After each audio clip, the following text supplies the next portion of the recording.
you think that makes you fit for the job of president? Yes, of course. Given the problems of my country, yes. I have 4 million drug addicts in my country. I said, do not destroy my country. And if you destroy the youth of my land, you are destroying my country. So that I will kill you. Duterte has declared a war on drugs, and Duterte isn't just a guy who talks the talk. We absolutely cannot underestimate his capacity for mass unlawful violence. Kabilang sa mga international organization na naging mainit sa Administrasyong Duterte ay ang International Criminal Court o ICC.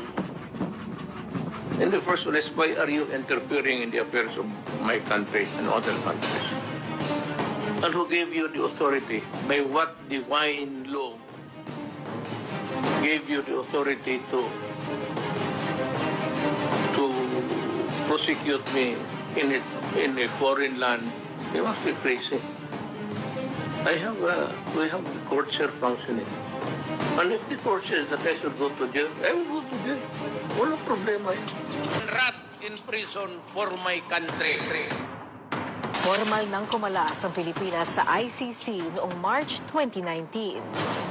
Sa paliwanag ng ilang historian, dapat umanong balikan ang kasaysayan upang higit na maunawaan ang panghihimasok ng international community sa mga pulisiya ng bansa.